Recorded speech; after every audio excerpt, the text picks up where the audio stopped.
Bueno, muy buenos días, apreciados aprendices del curso de Derechos Humanos. Vamos a dar inicio al desarrollo del tema de hoy, Derecho Internacional Humanitario y Derechos Civiles y Políticos. ¿Qué es el Derecho Internacional Humanitario? Es la rama del derecho internacional que está constituido por los principios humanitarios. Si hay alguien acá en sala.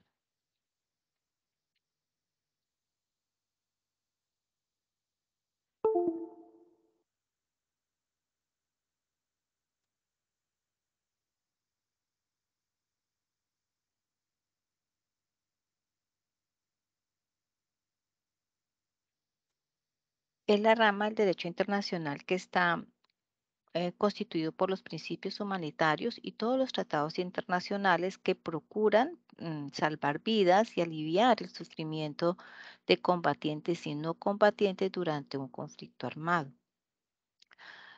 Los principales instrumentos legales son los convenios de Ginebra firmados en el año de 1949 y hasta agosto del 2006 estos convenios han sido universalmente adoptados por 194 países del mundo.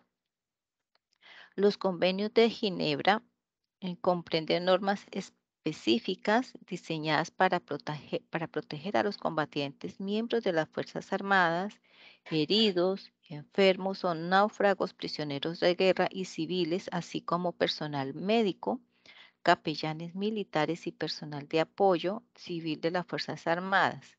Em, y hay unos protocolos adicionales firmados en el año de 1977 que complementan los convenios de Ginebra y amplían los derechos que allí se establecieron. Estos convenios, mm, pues lo que buscan son en sí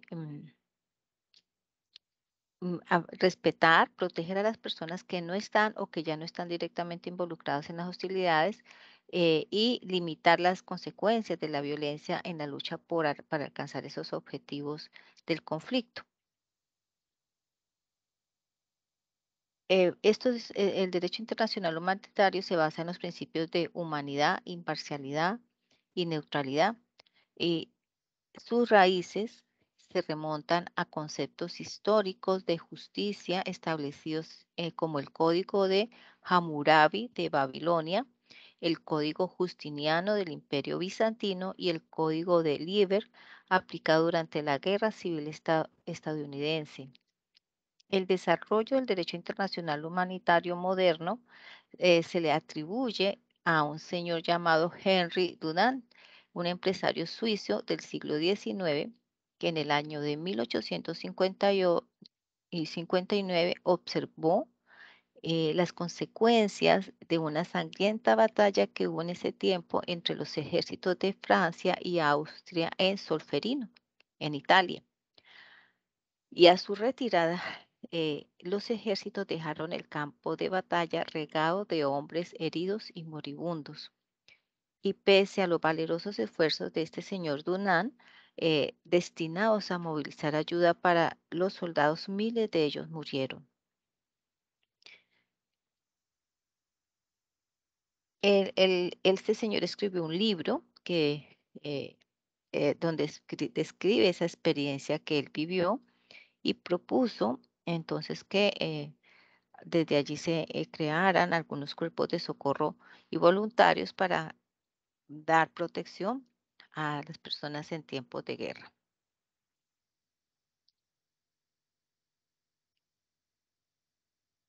El primer convenio de Ginebra que se hizo para aliviar la suerte que corren los heridos y los enfermos de las Fuerzas Armadas en campaña fue aprobado el 12 de agosto de 1949 eh, y mm, se apunta específicamente a proteger a esos soldados que no participan en las hostilidades o que ya están fuera de combate. Está compuesto por 10 artículos y inicialmente, pero en el año de 1864 se amplió el primer convenio a 64 artículos y que brindan protección a soldados heridos y enfermos, a personal, equipos y centros médicos, a personal de apoyo civil de los enfermos y heridos que acompañan a las Fuerzas Armadas, a capellanes militares, a civiles que en forma espontánea toman las armas para repeler una invasión. Y tiene unas eh, disposiciones pues muy específicas relacionadas con estas personas o puntos objetivos. Entre ellos dicen pues que habrán de ser respetados y protegidos sin distinción alguna de índole desfavorable basada en el sexo, la raza, la nacionalidad, la religión o las opiniones políticas o en cualquier otro criterio análogo. Dice que también no podrán ser asesinados, exterminados ni sometidos a tortura o experimentos biológicos, que recordemos que todas estas cosas se dieron o se desarrollaron durante el tiempo de la Segunda Guerra Mundial. Deben de recibir una atención adecuada y deben de gozar de protección contra el pillaje y los malos tratos. En todo tiempo, especialmente después de un combate, las partes en conflicto deberán buscar y recoger a los heridos y a los enfermos y brindar la información a la Agencia Central de Búsquedas y de Actividades de los organismos que brindan protección internacional. Y este convenio, al igual que los demás, pues reconocen los símbolos del Comité Internacional de la Cruz Roja para asistir a los heridos y a los enfermos.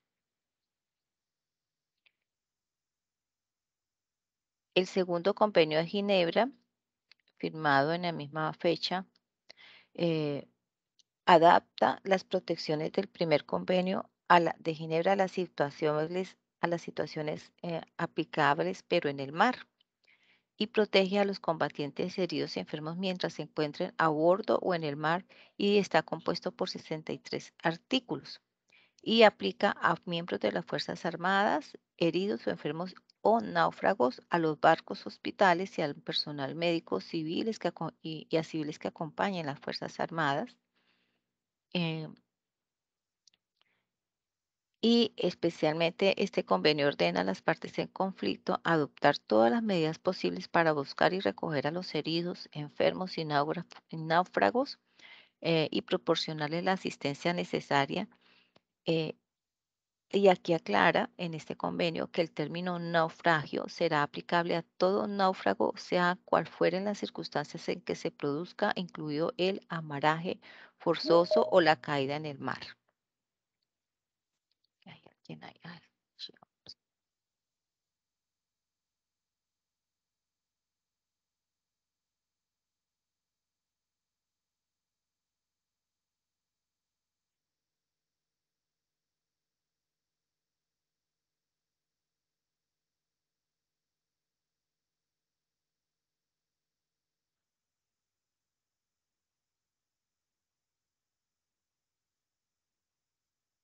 también en este convenio hablan de,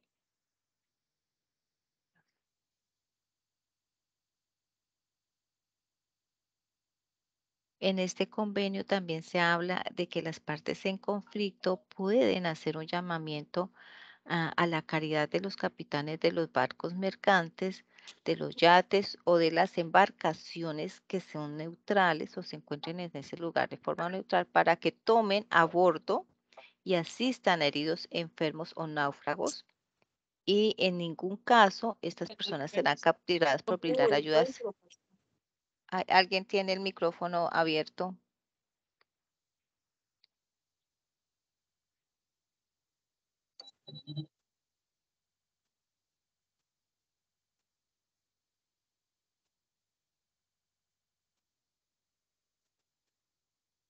Bueno. Y al igual que el primer convenio, pues habla de respetar a todas las personas, a los médicos, al personal médico religioso, a todas aquellas personas que hacen parte de la tripulación de un barco, mm, y sobre todo de los barcos hospitales. El tercer convenio de Ginebra contiene normas específicas relacionadas con el trato debido a los prisioneros de guerra y consta de 143 artículos. Allí se establece que los prisioneros de guerra deben de recibir un trato humanitario, alojamiento adecuado y alimentos, vestimenta y una atención médica apropiada. Y además en sus disposiciones establece unas pautas sobre el trabajo, la disciplina, la recreación y los juicios penales a los que se someterán a los prisioneros de guerra. Estos prisioneros, entre estos prisioneros de guerra se incluyen a los miembros de las Fuerzas Armadas, a las milicias voluntarias, incluidos los movimientos de resistencia, y a los civiles que acompañan a las Fuerzas Armadas. Y entre esas disposiciones específicas, pues está que los nombres de los prisioneros de guerra deberán enviarse de inmediato a los comités de ayuda internacional como la Cruz Roja, entre otros, y, y que los prisioneros de guerra también están autorizados a intercambiar correspondencias con sus familiares y recibir paquetes de suministros de socorro. Ningún prisionero, también establece en los artículos del 13 al 16 de este convenio, establece que ninguno de los prisioneros de guerra podrán ser sometidos a torturas o experimentos médicos. Asimismo, los prisioneros de guerra deberán ser protegidos contra todo acto de violencia, los insultos y la curiosidad pública. Y uno aquí pues hace un análisis de lo que pasó con con los militares que detuvieron por lo menos en Haití eh, el año pasado. Y si se ve que pues violaron todos estos mandatos de estos convenios, ¿no? Porque ellos han sido sometidos a torturas y a cantidad de malos tratos, o eso dicen las noticias. Entre los artículos 25 al 30, también en este convenio hablan de que los captores no deberán aplicar medidas de represalia ni ejercer discriminación contra los prisioneros basados en la raza, la nacionalidad, la religión, las opiniones políticas o en cualquier otra circunstancia. Y en el artículo 23 específicamente habla de que las mujeres deben ser tratadas con todas las consideraciones debido a su sexo.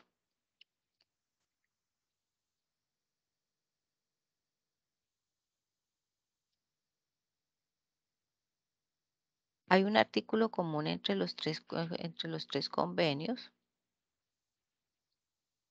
entre estos tres primeros convenios, y es que entre los cuatro convenios, es que contienen en el artículo 3 que habla sobre la amplia protección general a los conflictos no internacionales, y en virtud de este artículo, donde se establece quienes hayan dispuesto las armas o las personas que se encuentren fuera de combate por enfermedad o herida deberán ser objeto de trato humanitario sin ninguna distinción de índole que sea desfavorable basada en razones subjetivas como la raza, el color, la religión o la creencia o la orientación sexual o el nacimiento o la fortuna o cualquier otro criterio que pueda eh, ser como eh, un fundamento para tomar decisiones en su trato.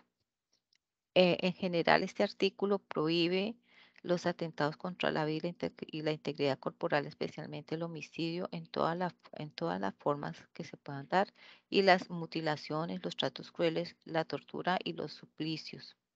La toma de rehenes está prohibida en este artículo, y los atentados contra la dignidad personal, especialmente los tratos humillantes y degradantes, y las condenas dictadas y las ejecuciones sin previo juicio ante un tribunal que esté legítimamente constituido con garantías judiciales reconocidas como indispensables para los pueblos civilizados. Y el cuarto convenio de Ginebra eh, está dirigido a los civiles que se encuentren en zonas de conflicto y territorios ocupados y quienes gozan de la protección conferida por 159 artículos que constituyen este cuarto convenio. Entre unas disposiciones específicas que hay en este cuarto convenio están, por ejemplo, los contenidos entre el artículo 79 al 135, que están enfocados a a que si la seguridad lo permite, debe permitirse a los civiles desarrollar su vida con normalidad. No deben ser deportados ni detenidos, salvo por motivos de seguridad. Si la detención fuera necesaria, las condiciones deben ser como mínimo similares a las establecidas para los prisioneros de guerra. Y entre los artículos 33 y 34 se prohíbe el pillaje, las medidas de represalia, la destrucción indiscriminada de bienes y la toma de rehenes. En el artículo 27 establece que deben de respetarse la seguridad, el honor, los derechos familiares, las prácticas religiosas, los hábitos y las costumbres de los civiles.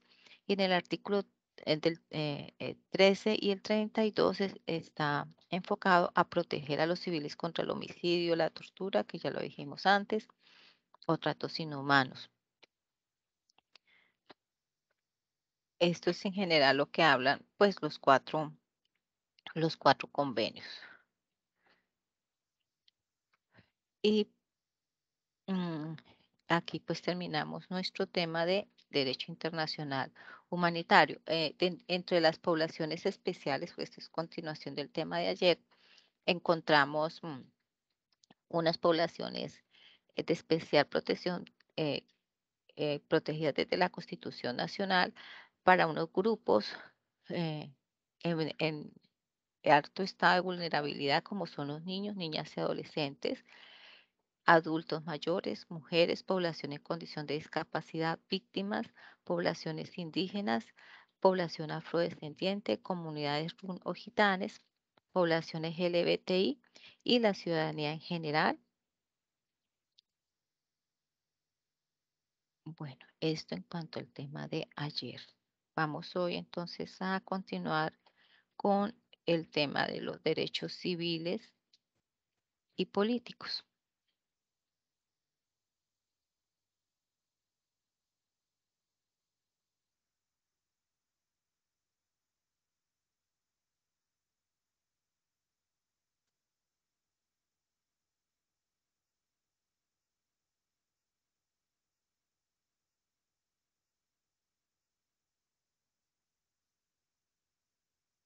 ¿Qué son los derechos civiles y políticos? Los derechos civiles y políticos son aquellos derechos que protegen la libertad del individuo. ¿Lo protegen de qué? De que sean vulnerados. ¿Y quiénes son los encargados de proteger a los individuos ante una vulneración? Los gobiernos, organizaciones sociales o, o grupos que pretenden pues protegernos de cualquier acto que vulnere nuestra libertad, nuestra vida o nuestra integridad física. Eh, y los estados deben entonces asegurar la capacidad de cada individuo para participar en la vida política de la sociedad y al Estado libre de toda discriminación o represión. Los derechos civiles como tal incluyen garantizar la integridad física y mental de las personas, su vida y su seguridad, la protección de toda discriminación en base a la raza, al género, a la nacionalidad, el color, orientación sexual, etnia, religión o discapacidad, y los derechos individuales como la privacidad, la libertad de opinión, de conciencia, de palabra y expresión, de religión, de prensa, de reunión y de circulación. Mientras que los derechos políticos incluyen el derecho, por ejemplo, a una tutela judicial efectiva, tales como los derechos del acusado, entre ellos el derecho a un juicio imparcial, el debido proceso, el derecho a solicitar un resarcimiento o compensación legal, y los derechos de participar en la sociedad civil y en la política, como por ejemplo la libertad de asociación, el derecho a reunión, el derecho a peticionar, el derecho a la defensa propia y el derecho al voto. Estos derechos civiles y políticos están establecidos en el Pacto Internacional de los Derechos Civiles y Políticos que fue adoptado por la Asamblea General de la ONU en la resolución 2200A el 16 de diciembre del año de 1966 y entró en vigor el 23 de marzo de 1976. En este pacto internacional está constituido entre los, o establece en los artículos 1 y 2 el alcance de los derechos recogidos en la Carta Internacional de los Derechos Humanos así como de sus beneficiarios, y nos introduce en lo que es el tema o en lo que se refiere a los derechos humanos como tal. Entre los artículos 3 al 11 constituyen los derechos relacionados con la persona, la libertad y la presunción de inocencia y el libre desarrollo de la personalidad. Entre los artículos 12 al 17 establece los derechos del individuo en relación con su comunidad y en general lo que cómo se adaptan estos derechos civiles y políticos en cada uno de las normatividades en cada estado. Y entre los artículos 12 al 17 establece que los derechos civiles y políticos relacionados al individuo como tal en relación con su comunidad y que por lo general tiene aplicación pues de acuerdo a cómo lo establezca cada estado. Entre los artículos 18 al 21 se recogen los derechos relacionados con la libertad, el pensamiento de conciencia, religión y la libertad política. Y entre los artículos 22 al 17 engloba los derechos económicos, sociales, culturales y ambientales, los DESCA, que es otro pacto. Y eh, entre los artículos 28 al 30, pues recoge las condiciones y los límites de los derechos enunciados en la Carta y también se relacionan los deberes que tenemos cada uno de nosotros en cumplir y respetar estos derechos humanos, estos derechos civiles y políticos. En nuestro país, pues estos derechos fueron adoptados o son fundamentales en nuestra Constitución del 91 y están reconocidos entre los artículos 11 al 41. En el artículo 11 se refiere específicamente al derecho a la vida, en el artículo 12 el derecho a la integridad personal, en el artículo 13 el derecho a la libertad, en el artículo 14 el derecho a la personalidad jurídica, en el 15 el derecho a la intimidad personal y familiar, en el artículo 16 el derecho al desarrollo de la personalidad, en el artículo 17 la prohibición de toda forma de esclavitud, en el artículo 18 la libertad de conciencia, en el artículo 19 la libertad de cultos, en el artículo 20 la libertad de expresión e información, en el artículo 21 el derecho a la honra, en el artículo 22 la paz como un derecho y como un deber, en el artículo 23 el derecho de petición, en el artículo 24 el derecho de circulación y residencia, en el artículo 25 el derecho al trabajo, en el artículo 26 la libertad de escoger profesión, ocupación o oficio, en el artículo 27 la libertad de enseñanza, aprendizaje y cátedra, en el artículo 28 el derecho a la libertad personal, en el 29 el derecho al debido proceso, en el artículo 30 el habeas corpus, en el artículo 31 el principio de dos instancias, en el artículo 32 la aprehensión en fragancia, en el artículo 33 el derecho a la no autoincriminación, en el artículo 34 la prohibición de ciertas penas de destierro, en el artículo 35 la extradición, en el artículo 36 el derecho de asilo, en el 37 el derecho de reunión y manifestación, en el artículo 38 el derecho de asociación, en el artículo 39 el derecho a la sindicalización y en el artículo 40 el derecho de participación y el artículo 41 es el estudio de la Constitución y la instrucción eh, de la cívica en los planes de estudio en todos los niveles de educación. Y en este artículo 40, pues, parte el tema que está asociado con todo lo que tiene que ver con los derechos, en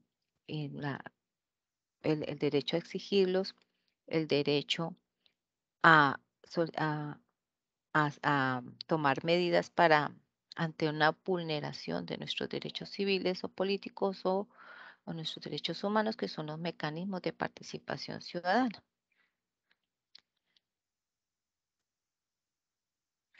¿Qué son los mecanismos de participación ciudadana? Son todos esos medios a través de los cuales se materializa el derecho fundamental a la participación democrática y permiten la intervención de los ciudadanos en la conformación, ejercicio y el control político. Vamos a reproducir un pequeño video sobre este tema, sobre los mecanismos. Ah,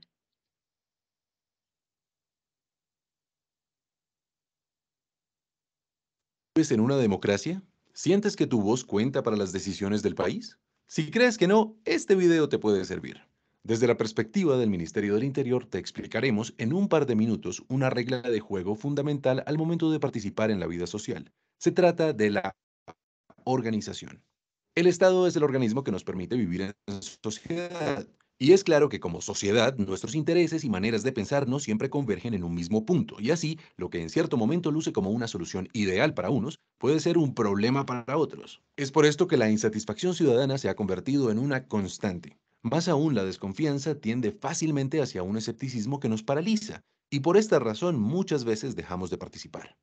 Pero entonces, ¿qué podemos hacer para participar en las decisiones del Estado? Básicamente la respuesta es organización. La organización es el lenguaje del Estado. Es lo que permite conectar la voluntad diversa de la ciudadanía con las decisiones del gobierno. O sea, organizarse es la estrategia más efectiva para buscar el cambio.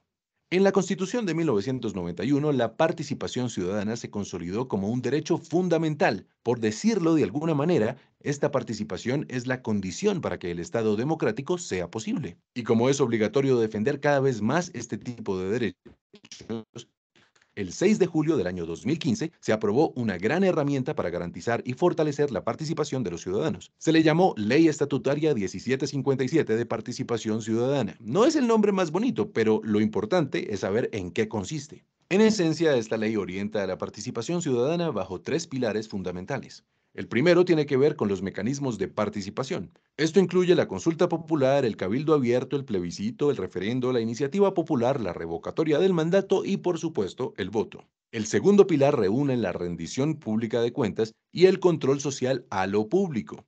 Esta función doble contiene un disolvente para limpiar y hacer transparentes los movimientos de la administración. Resuelve preguntas como ¿cuánta plata hay? ¿Qué se va a hacer con ella? ¿Qué se hizo ya? ¿Y cómo se hizo? Esta modalidad permite a cada ciudadano exigir respuestas oportunas sobre asuntos relevantes. Y finalmente, la parte novedosa de esta ley es la coordinación para la participación ciudadana. Para ello se creó un órgano de deliberación y permanente asesoría, el Consejo Nacional de Participación Ciudadana, el cual reúne al Ministerio del Interior, el Departamento Nacional de Planeación, un representante por las gobernaciones y otro por las alcaldías de todo el país, así como líderes de diversas organizaciones de la sociedad civil. Entonces, antes de que abandones la esperanza por un cambio favorable y te entregues al círculo interminable de las quejas y los tiros al aire, te invitamos a saber más de todo esto en el sitio web participación.mininterior.gov.co.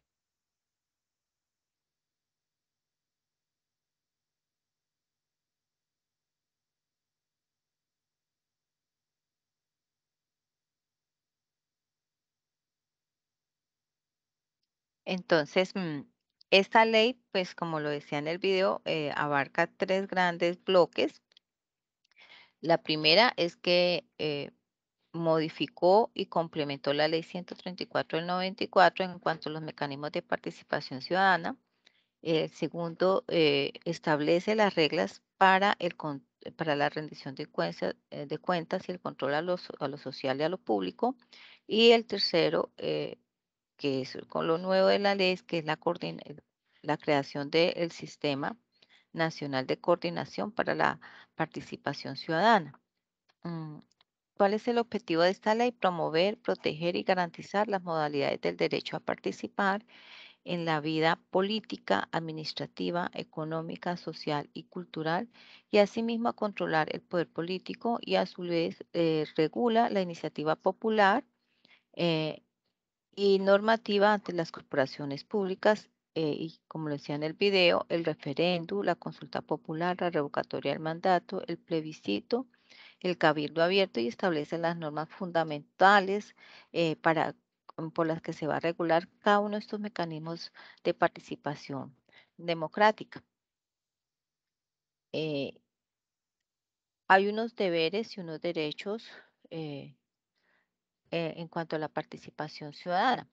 Lo, de- lo, lo importante también de esta ley es que establece y aclara que todos los ciudadanos podemos participar en la toma de decisiones para la ejecución de todos los asuntos públicos en diferentes fases.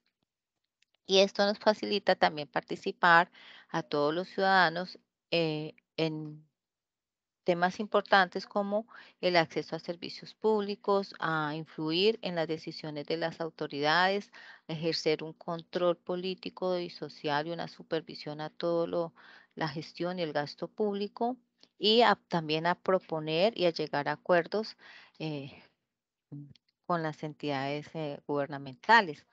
Tenemos el derecho a ser informados, a participar en las fases de planeación, implementación, seguimiento y evaluación de la gestión pública, a ser sujetos de fortalecimiento organizativo para participar de manera cualificada en todos los casos de los escenarios.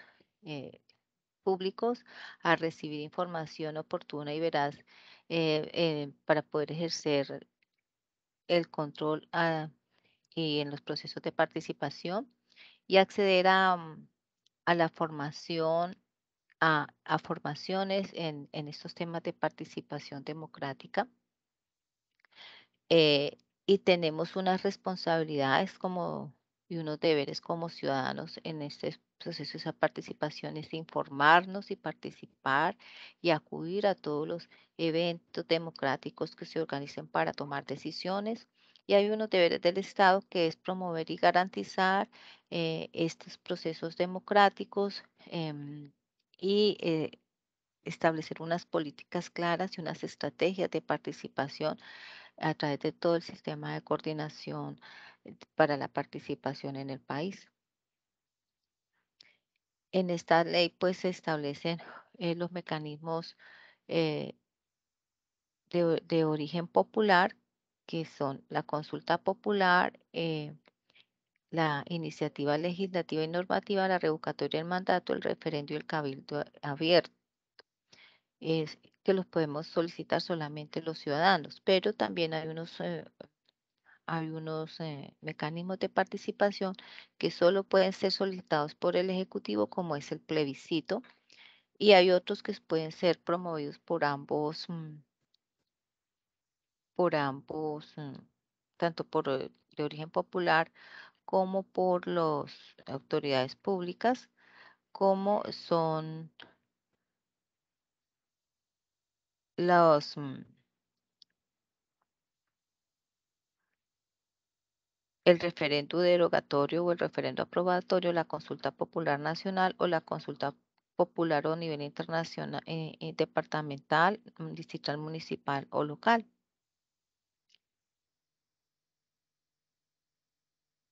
Cualquier ciudadano, organización social o partido o movimiento político puede promover un proceso democrático a partir de los mecanismos de participación ciudadana. mm, y un solo ciudadano puede ser vocero y promotor de un proceso democrático y para esto se requiere un número no inferior al 5 por mil del censo electoral, o sea, más o menos un máximo de 50.000 firmas para poder ejercer estos procesos de participación democrática.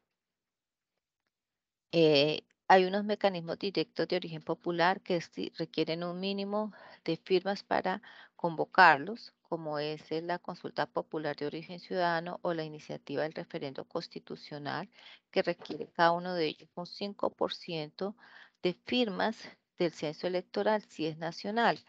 Eh, y también está la iniciativa de referendo derogatorio de referendo derogatorio de una ley o la iniciativa popular de un acto legislativo de ley que requieren respectivamente el 10 y el 5% de firmas del censo electoral y la iniciativa popular normativa o la consulta popular de origen ciudadano, si es en un municipio, se requiere del 10% de las firmas para poder convocarlo y para poder convocar a una revocatoria, un mandato de un alcalde o de un gobernador se requiere el 30% de los votos obtenidos por por este personal elegido.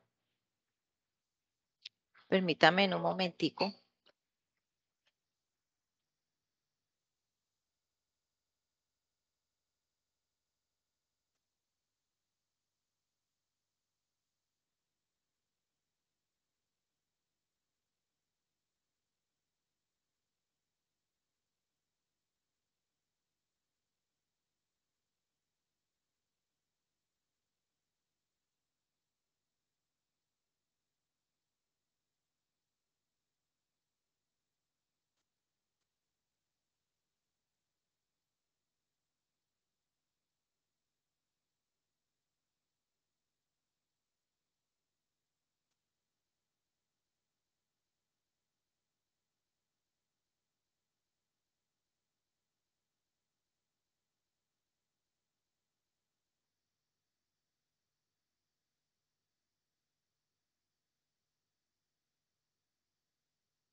Bueno, hay unos mecanismos que los puede solicitar la autoridad pública y que para convocarlos y aprobarlos, pues requieren de un procedimiento eh, establecido por la Registraduría y por el Consejo Nacional Electoral, como por ejemplo el referéndum.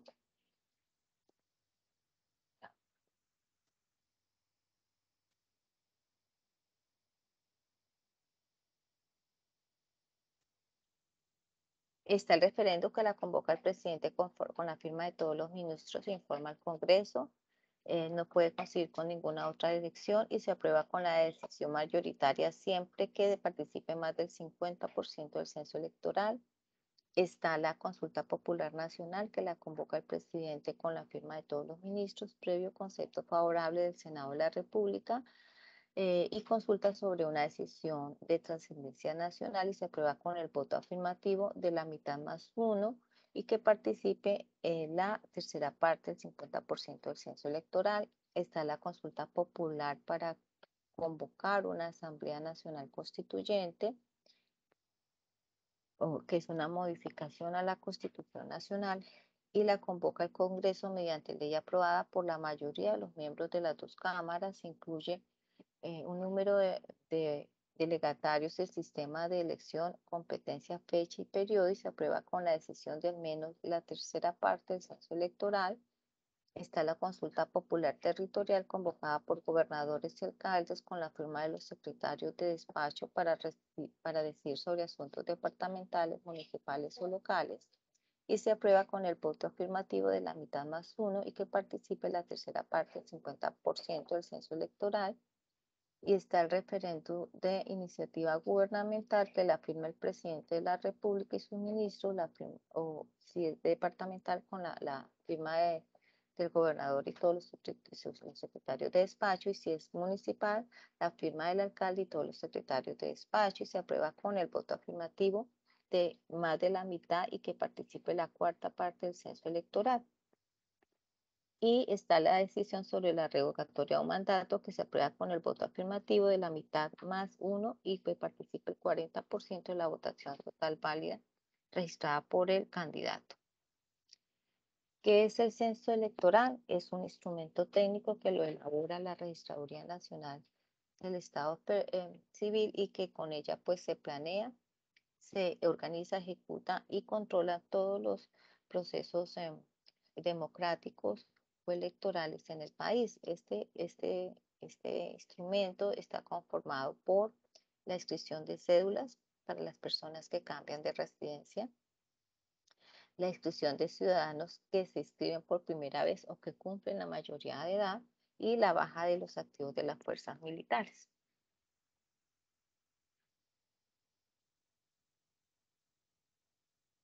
Hay unas reglas,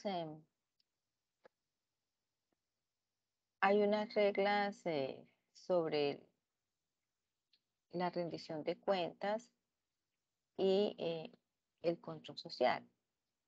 ¿Y qué entiende específicamente la ley sobre este tema? Que este es un proceso conformado por un conjunto de normas, procedimientos, metodologías, estructuras, prácticas y resultados a través de los cuales todas las entidades de la administración pública, tanto a nivel nacional o municipal o territorial, y los servidores públicos informan o deben informar, explicar y dar a conocer los resultados de esa gestión que ejercieron a quienes, a los ciudadanos, a la sociedad civil o a otras entidades públicas y a todos los organismos de control a partir de la promoción del diálogo. Este proceso tiene como finalidad pues la búsqueda de la transparencia de la gestión administrativa, de la gestión de la administración pública. Hay unas etapas de la rendición de cuentas. Primero está el aprestamiento de la recolección de la información, el procesamiento de la información, el análisis de la información que van a presentar. Y para esto pues se requiere que se capacite a a todo el personal o empleados de la entidad de cómo hacer este proceso de diagnóstico, recolección, eh, y análisis e interpretación de la información. También la siguiente etapa es publicar este informe eh, y convocar e invitar al evento de presentación de ese informe y hacer un seguimiento a todos los datos y a todos los procesos que allí se, se presentan en ese informe a través del control que nosotros como ciudadanos ejercemos y a la participación que nosotros hagamos en ese evento de rendición de cuentas. Y la última etapa es las respuestas escritas y que en el término de 15 días den cada entidad a las preguntas que los ciudadanos formularon en el marco de ese proceso de rendición de cuentas. Y estas, tanto el informe que fue publicado y esas respuestas deben de publicarse en la página web o en los medios de difusión oficial de cada entidad.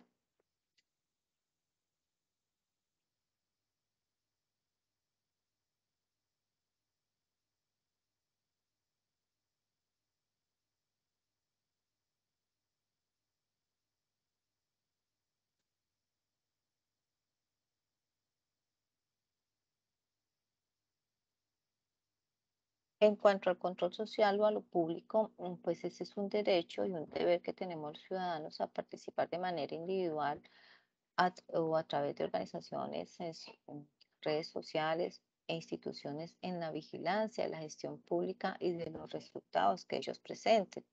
El control social tiene por objeto el seguimiento y evaluación de todas las políticas públicas y la gestión desarrollada por las autoridades públicas y por los particulares que ejercen funciones públicas.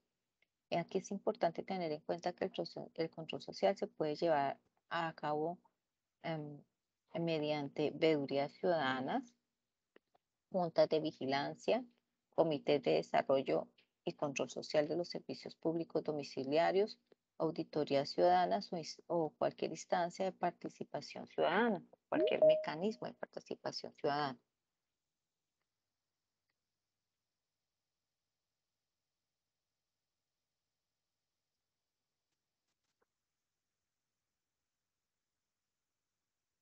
¿Cuáles son los objetivos del control social?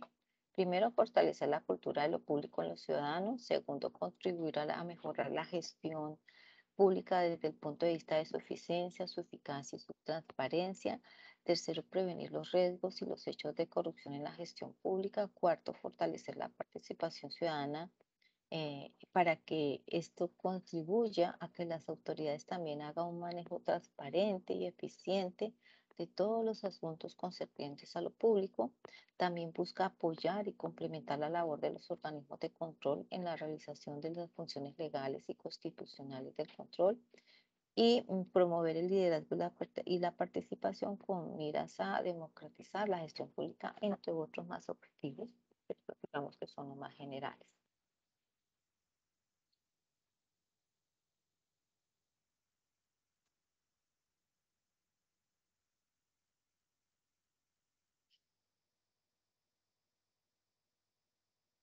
Bueno, en cuanto a,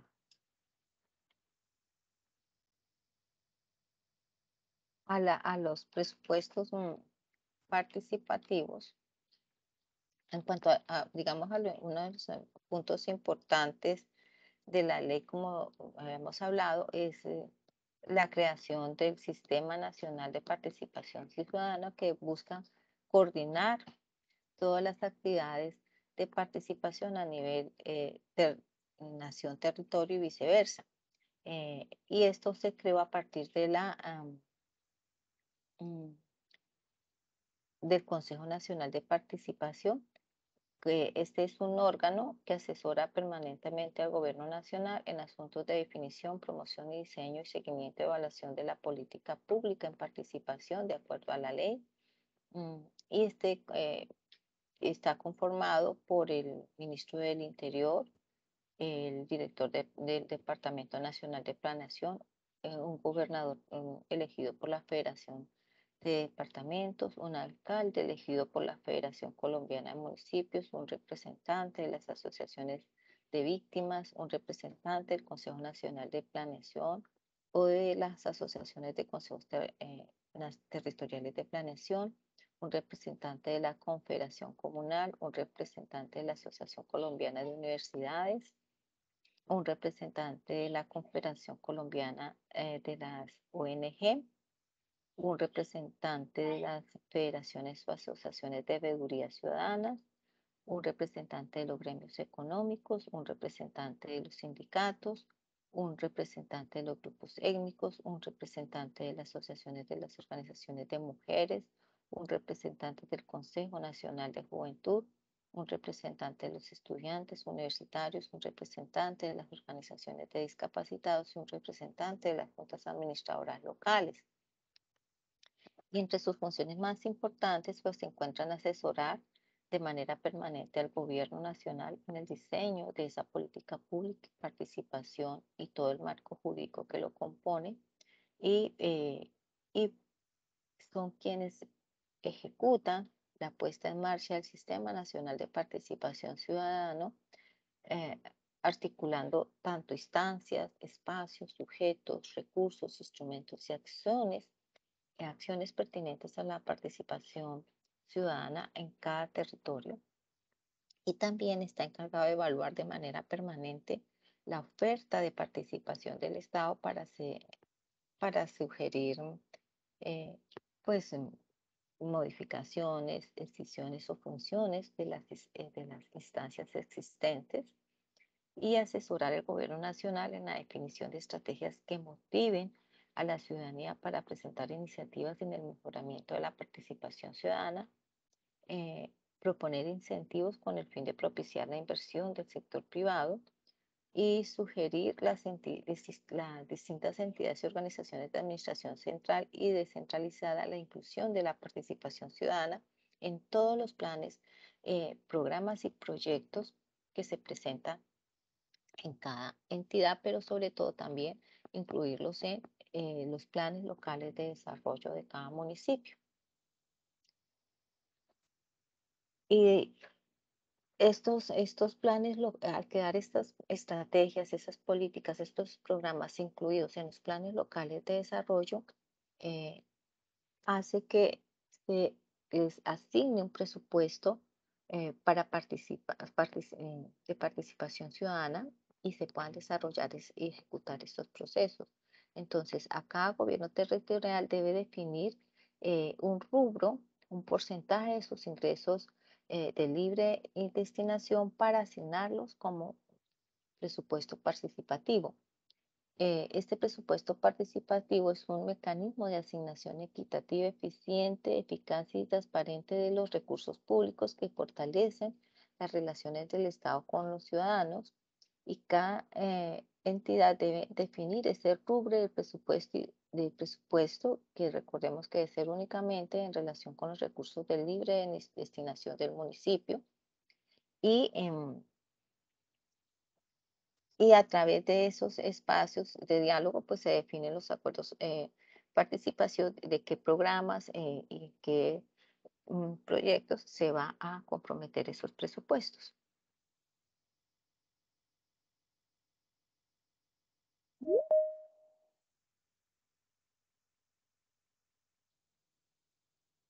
Estos recursos o ese presupuesto participativo, que también está, pues lo define la ley 1757, establece que ese gasto en participación se debe invertir en actividades o financiar actividades para la promoción, protección y garantía de participación, y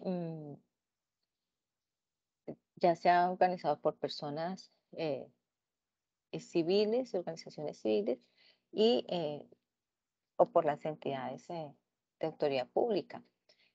Para esto también se creó un fondo de participación ciudadana, que está, o que se alimenta, es que este fondo para la participación ciudadana y el fortalecimiento de la democracia se financia con los recursos asignados en el presupuesto nacional o territorial, mm, con recursos de los entes territoriales, a través también de donaciones de dinero en especie legalmente aceptadas. Se puede financiar este fondo.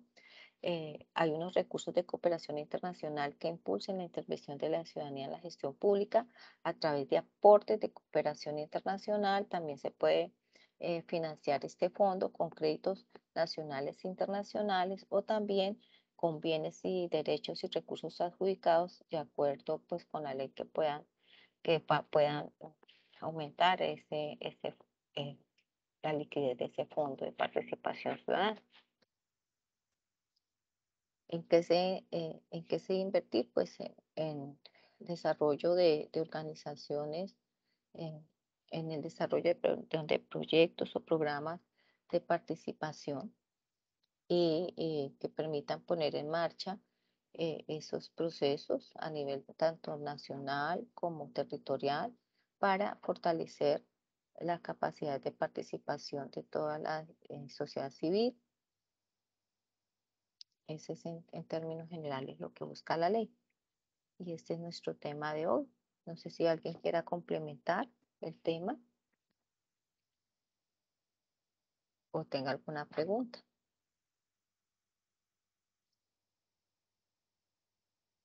¿Ninguno? Bueno, entonces, Profe, gracias. bueno, que estén muy bien. Entonces los espero la próxima semana, en las clases de la próxima semana, que vamos a desarrollar otros temas, pues, pertinentes a los derechos humanos. Que tengan una feliz tarde. Gracias, profe, igualmente. Gracias, profe.